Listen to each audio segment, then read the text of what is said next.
अस्सलामुअलैकुम, welcome to my channel Fariha Mirza academy. Students, मैं काफ़ी टाइम बाद वीडियो रिकॉर्ड कर रही हूँ क्योंकि मेरी नानी की डेथ हो गई है। तो आप लोग भी मेरी नानी के लिए दुआ कीजिएगा कि अल्लाह पाक उनकी मग़फ़िरत फ़रमाए और उन्हें जन्नतुल फ़िरदौस में आला मकाम अता फ़रमाए। अल्लाह पाक आपको इसका अजर ज़रूर देंगे और कमेंट्स में आमीन ज़रूर लिखिएगा। तो स्टूडेंट्स, आज मैं आप लोगों को टॉपिक पढ़ाऊँगी receptors of the human body. ये जो ह्यूमन बॉडी के जो रिसेप्टर्स होते हैं, आज हम इन पर बात करेंगे।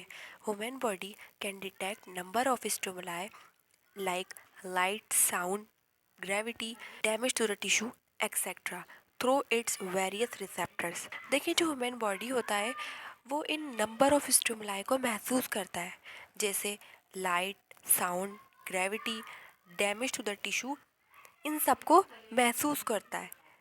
इन नंबर ऑफ स्टिमुलाई को महसूस करता है किसके थ्रू? मुख्तलिफ़ किस्म के जो रिसेप्टर्स होते हैं उनके ज़रिए वो इन नंबर ऑफ स्टिमुलाई को महसूस करते हैं। We will discuss here only photo receptors and sound receptors, eyes and ear respectively. यहाँ पर हम डिस्कस करेंगे सिर्फ और सिर्फ फ़ोटो रिसेप्टर्स और साउंड रिसेप्टर्स। ये जो फ़ोटो रिसेप्टर्स होता है ये आइज़ में होता है, फ़ोटो रिसेप्टर्स आइज़ में होता है, और ये जो साउंड रिसेप्टर्स होता है ये एयर के रिसेप्टर्स होते हैं। तो देखिए, यहाँ पर नीचे आई का टॉपिक दिया है। ये टॉपिक पढ़ाने से पहले, इसकी डिस्क्रिप्शन पढ़ाने से पहले मैं आप लोगों को यहाँ पर इसकी डायग्राम समझा दूँ। डायग्राम समझ लेंगे तो वो जो डिस्क्रिप्शन लिखी है वहाँ पर वो समझना ईजी हो जाएगा। अब हम सबसे पहले ये वाली डायग्राम समझते हैं, देन फिर इसको समझेंगे। तो ये देखिए, ये आइस का जो बिल्कुल वाइट वाला पार्ट है, इस वाले पार्ट को स्कैलरा कहते हैं, और ये स्कैलरा पार्ट टफ होता है और आउटर पार्ट होता है आइस का। स्कैलरा के बिल्कुल फ्रंट में बना हुआ होता है ट्रांसपेरेंट सा। जो ट्रांसपेरेंट सा बना हुआ होता है उसे कहते हैं कॉर्निया, उसे कॉर्निया कहते हैं। और ये जो कॉर्निया होता है, ये जो लाइट की जो रिफ्लेक्शन होती है उसमें भी अहम किरदार अदा करता है, और जो लाइट एंटर हो रही होती है वो भी यहीं से ही एंटर हो रही होती है। जो कॉर्निया होता है ना, ये आईज को प्रोटेक्ट कर रहा होता है, स्कैलरा के बिल्कुल फ्रंट में होता है, आईज को प्रोटेक्ट कर रहा होता है, ट्रांसपेरेंट होता है। मिसाल के तौर पे कोई भी शीट होती है, हम उस पर प्लास्टिक चढ़ा लेते हैं। प्लास्टिक इसलिए चढ़ाते हैं ताकि उस शीट की हिफाजत रहे। वो जो प्लास्टिक होती है वो ट्रांसपेरेंट होती है। बिल्कुल इसी तरीके से ये जो कॉर्निया है ये भी ट्रांसपेरेंट होता है और हमारी आइज़ की हिफाजत कर रहा होता है। अब देखिए, ये जो कलर पार्ट दिख रहा है इस वाले पार्ट को आयरस कहते हैं। ये जो आयरस होता है, किसी भी जो आइज़ का, इंसान की आइज़ का कलर होता है, उस वाले पार्ट को आयरस कहते हैं। ये कलर्ड पार्ट कहलाता है। और आयरस के बिल्कुल सेंटर में ये छोटा सा होल है, इसे प्यूपल कहते हैं। ये जो ब्लैक ब्लैक सा दिख रहा है इसे प्यूपल कहते हैं। अभी जो प्यूपल होता है इसकी भी दो कंडीशन आ गई, एक ब्राइट लाइट और एक डिम लाइट। इसकी ये दो कंडीशन है। ब्राइट लाइट में क्या होता है, ये जो प्यूपल होता है ये बिल्कुल छोटा सा हो जाता है, और जो डिम लाइट होती है उसमें ये अपनी असल पोजीशन में आ जाता है। ठीक है, अब हम ये वाली डायग्राम को समझते हैं। तो यहाँ पर देखें, ये जो आई है, ये वाली जो आई है इसको बिल्कुल कट करके दिखाया है, कट करके इसका एक वाला पार्ट दिखाया है। तो हम अब इसको डिस्कस करते हैं। तो ये देखिए, सबसे यहाँ पर जो आउटर पार्ट है वो है स्कैलरा, सबसे ऊपर बना हुआ है, फिर उसके ऊपर है कॉर्निया, ये वाला पार्ट आयरस है। आयरस के बिल्कुल पीछे एक लेंस है, ये दिख रहा है, ये वाला लेंस है। ये जो लेंस है ना, यहाँ पर ये सस्पेंडेड है, यहाँ से दोनों जगह से सस्पेंडेड है लेंस, लटका हुआ है। कुछ फाइबर्स हैं, ये जो फाइबर्स है ना जिनसे ये लेंस सस्पेंडेड है उन्हें सिलियरी बॉडी कहते हैं। अब ये जो आइज़ होती है ना, इनके अंदर दो तरह के फ्लूइड होते हैं, दो तरीके के फ्लूइड होते हैं। एक होता है विट्रियस ह्यूमर और एक होता है एक्वस ह्यूमर। ये दो तरह के लिक्विड होते हैं आइज़ में। अब जो यहाँ पर जो लिक्विड है वो है एक्वस ह्यूमर, ठीक है। और वो जो पीछे इस तरफ जो लिक्विड होगा रेटिना के इधर, वो विट्रियस ह्यूमर होगा। अब रेटिना ये वाला पार्ट है, ठीक है। अब देखिए, वाला जो एरिया है ऑप्टिक डक्ट, यहाँ पर क्या होगा, जितनी भी इंफॉर्मेशन आई है, जो लाइट एंटर होगी, वो इंफॉर्मेशन जितनी भी है वो सारी यहाँ पर जमा होगी, यहाँ पर जमा होगी। फिर क्या होगा, वो जो नर्व इम्पल्सिस है उनके थ्रू ये सारी इंफॉर्मेशन ब्रेन तक पहुँच जाएगी। तो यहाँ से एक नर्व निकलनी है, उस नर्व को कहते हैं optic nerve. It is the organ of site, ये ऑर्गन ऑफ साइट है। It works on the principle of a simple camera which collects light reflected from any object in front and delivers it into a layer of sensory cells or retina. देखिए हमारी जो eyes होती हैं वो work कर रही होती है कैमरे की तरह, एक सिंपल कैमरे की तरह। कैमरा क्या काम करता है, कोई भी लाइट किसी भी ऑब्जेक्ट के ऊपर जाती है तो वो क्या करता है, उसे कलेक्ट कर लेता है। तो बिल्कुल इसी तरीके से जो आईज होती हैं वो क्या काम करती है, कोई भी लाइट किसी भी एनी ऑब्जेक्ट के ऊपर पड़ती है तो हमारी आइज़ उन्हें कलेक्ट कर लेती है और फिर पहुंचाती है लेयर ऑफ सेंसरी सेल्स और रेटिना, पहुंचा देती है। जो लेयर ऑफ सेंसरी सेल्स होते हैं उन तक पहुंचा देती है, मतलब जो रेटिना होता है, सेंसरी सेल्स को रेटिना भी कहते हैं। तो वो जो लाइट कलेक्ट हुई है ना वो सेंसरी सेल तक पहुंचा देती है। The light captured by retina is converted into the nerve impulses and reported to the brain. देखिए रेटिना क्या करता है, कोई भी लाइट जब रेटिना तक पहुंचती है तो ये जो रेटिना होता है ये कन्वर्ट कर देता है नर्व इम्पल्सिस को। ये रेटिना लाइट को कन्वर्ट कर देगा नर्व इम्पल्सिस में, और फिर जो नर्व इम्पल्सिस होगी वो ब्रेन तक मैसेज पहुंचाएंगी, ब्रेन को रिपोर्ट दे देंगी। Each eye lie in a bony socket for protection. हर आइज जो होती है उनके पास एक बॉन की तरह का सॉकेट होता है जो हमारी आई को प्रोटेक्ट कर रहा होता है। The tough outer coat sclera white part of the eye cover each other. देखिए जो आई का वाइट कलर का पार्ट होता है वो स्कैलरा कहलाता है, और स्कैलरा टफ होता है और आउटर वाला पार्ट होता है आई का। In front the sclera become transparent term as cornea. जो स्कैलरा होता है उसके बिल्कुल फ्रंट की तरफ बना हुआ होता है ट्रांसपेरेंट सा, वो जो ट्रांसपेरेंट होता है उसे एक टर्म बता दी जिसे कॉर्निया कहते हैं, ठीक है। Behind it lie a small chamber aqueous humour filled with a watery fluid.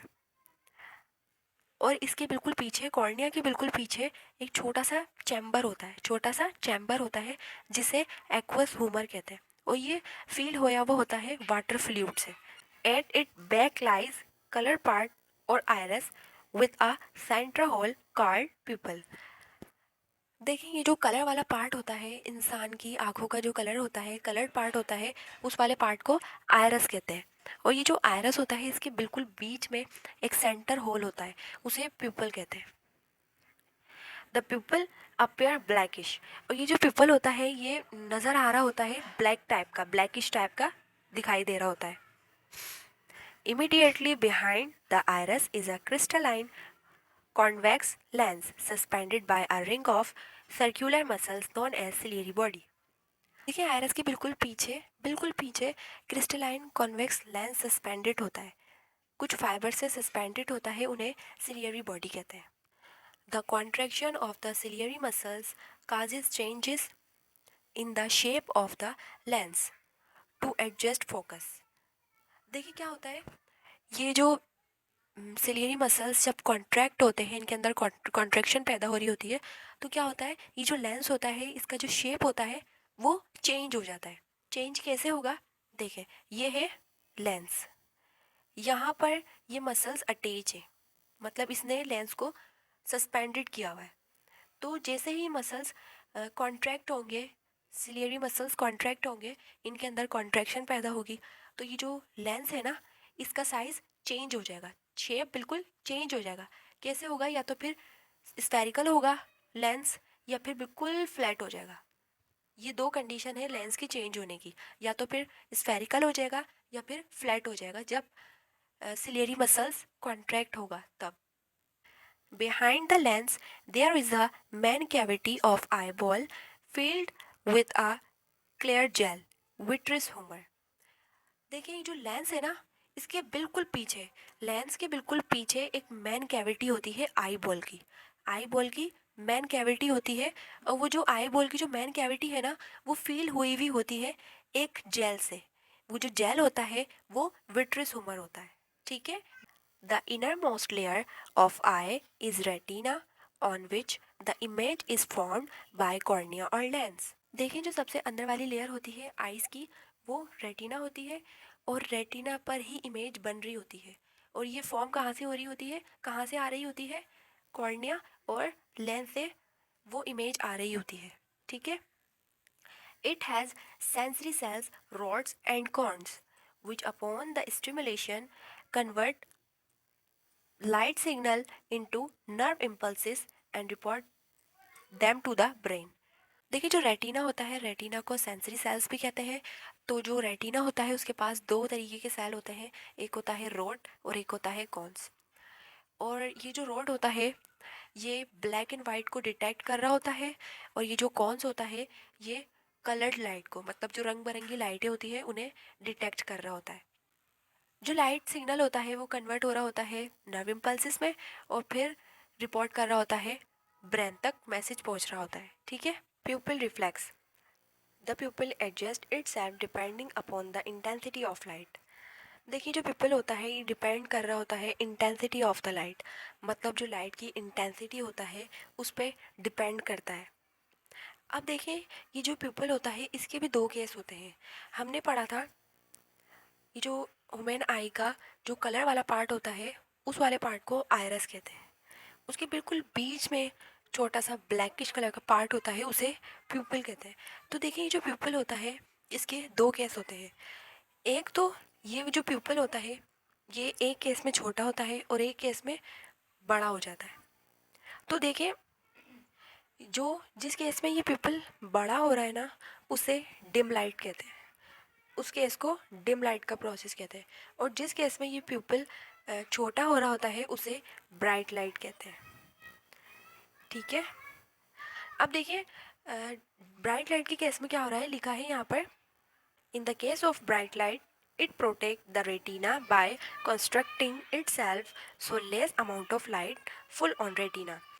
अब देखिए स्टूडेंट्स ये जो ब्राइट लाइट होता है ये प्रोटेक्ट कर रहा होता है रेटिना को, रेटिना को प्रोटेक्ट कर रहा होता है। तो ये जो रेटिना होता है ये कॉन्स्ट्रक्ट कर जाता है, ये कॉन्स्ट्रक्ट हो जाता है। कॉन्स्ट्रक्ट इसलिए होता है ताकि रेटिना पर जो लाइट जा रही है वो कम पड़े, रेटिना पर कम लाइट पड़े। वरना जो अगर रेटिना पर ज़्यादा लाइट जाएगी तो जो रेटिना के जो सेल्स होते हैं वो डैमेज हो जाते हैं, ठीक है। तो ये केस हो गया ब्राइट लाइट का। अब जो डिम लाइट के केस में क्या होता है, अगर आप अभी देख रहे हैं तो आपकी जो पिपल का साइज़ है ना वो छोटा होगा, आपके पिपल का साइज़ छोटा होगा। लेकिन अगर जैसे ही लाइट चली जाएगी, जो इलेक्ट्रिसिटी है वो चली जाएगी, तो क्या होगा, आपको नज़र नहीं आएगा, आपको नज़र नहीं आएगा। तो इसमें क्या होगा, ये ब्राइट लाइट है, आपको नज़र नहीं आ रहा ना, तो इसमें ब्राइट लाइट है, जो आपके जो पिपल का साइज़ है वो छोटा हो गया, पिपल का साइज़ छोटा हो गया।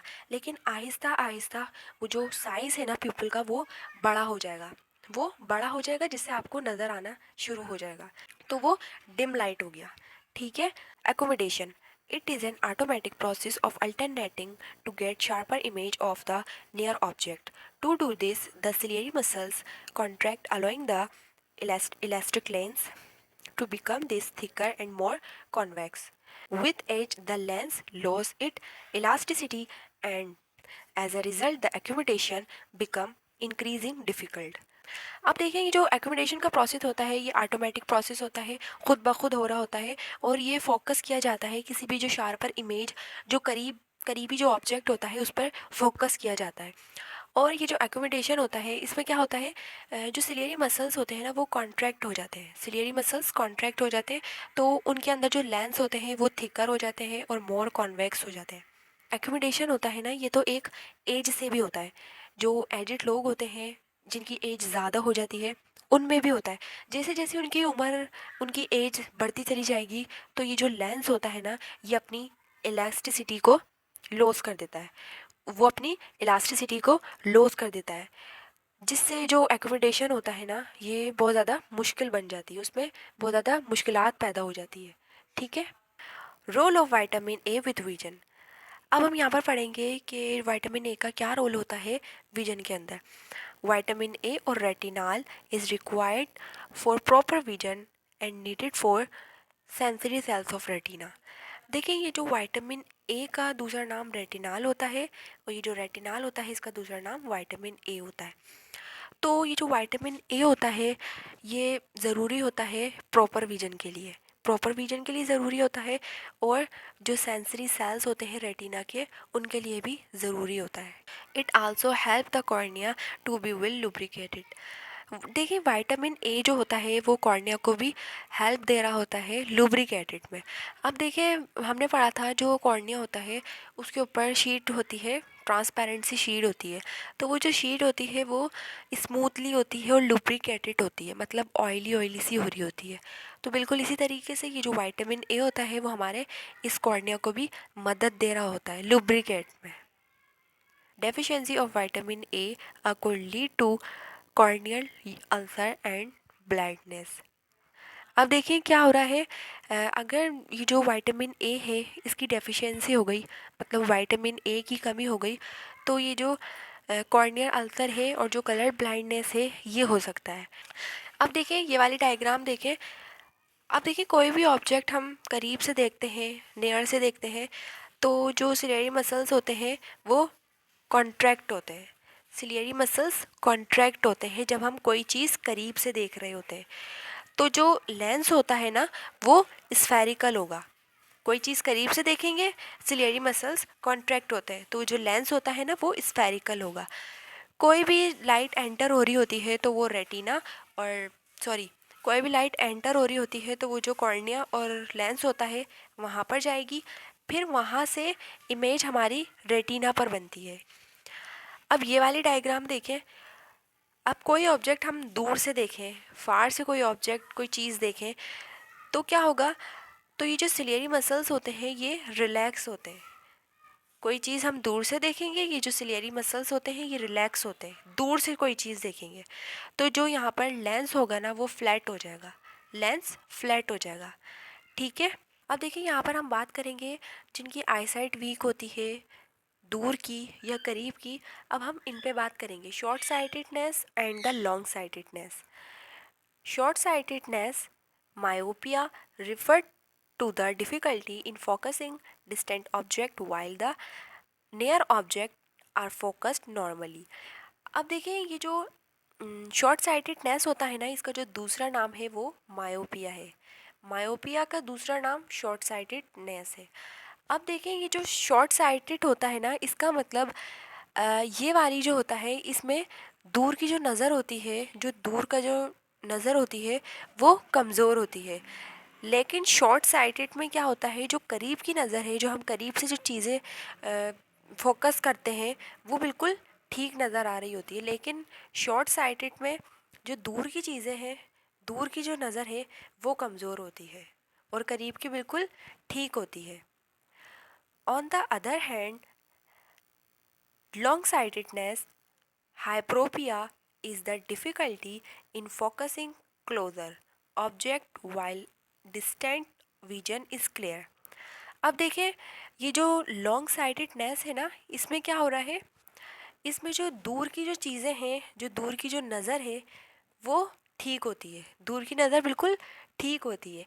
इसमें जो करीब की नज़र है वो कमज़ोर होती है, मतलब इसमें दूर की जो चीज़ें हैं, दूर का हमें बिल्कुल सफाई से दिख रहा होता है लॉन्ग साइटेड में। लेकिन जो करीब की जो चीज़ें होती हैं वो हमें क्लियर नहीं होती, वो नज़र नहीं आ रही होती, वो धुंधली होती है। ठीक है। तो इन दोनों का मैंने आपको बता दिया कि जो शॉर्ट साइटेड होता है इसमें दूर की कमज़ोर होती है नज़र और करीब की बिल्कुल ठीक होती है। लॉन्ग साइटेड में क्या होता है, दूर की नज़र ठीक होती है और इसमें करीब की नज़र वीक होती है लॉन्ग साइटेड में।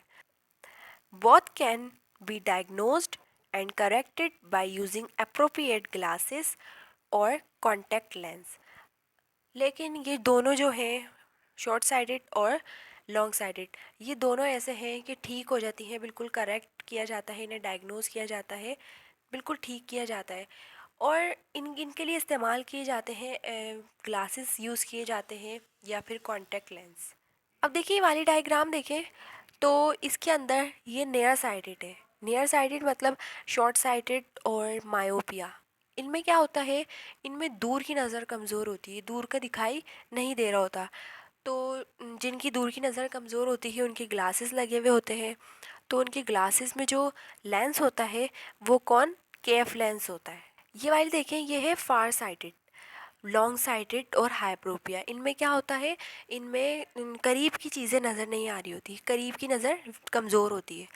तो उनके भी ग्लासेस लगे हुए होते हैं, तो उनके ग्लासेस में जो लेंस होता है वो कॉन्वेक्स लेंस होता है।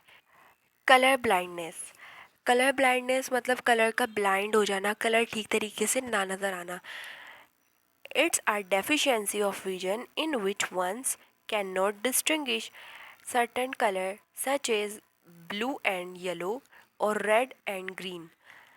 देखिए जिसको कलर ब्लाइंडनेस होता है, कलर ठीक तरीके से ना पता लग रहा होता है, तो क्या होता है, ये इनमें क्या होता है, जो विजन होता है, जो नज़र होता है, उसमें कमी हो रही होती है, डेफिशिएंसी हो रही होती है।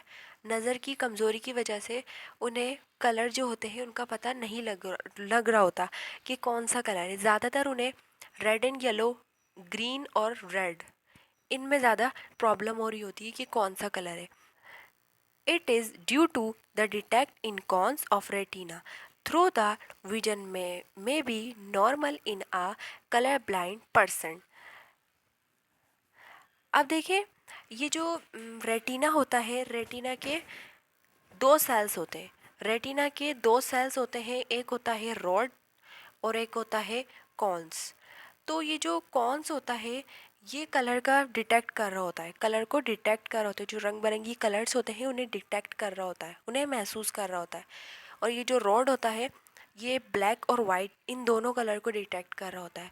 तो ये जो रेटिना के अंदर ये जो सेल होता है कॉन्स, ये महसूस कर रहा होता है, ये डिटेक्ट कर रहा होता है इन कलरों को। तो वो सही तरीके से पहचान नहीं रहा होता कि कौन सा कलर है, इसलिए कलर ब्लाइंडनेस हो रही होती है। अब इसी तरीके से ये जो कलर ब्लाइंडनेस हो रही होती है, जिनको ये कलर ब्लाइंडनेस होती है, तो वो उन्हें प्रॉब्लम बहुत ज़्यादा कहाँ पर होती है, ड्राइविंग जब वो कर रहे होते हैं, जब गाड़ी चला रहे होते हैं, उस वक्त उनको मसला हो रहा होता है ज़्यादा।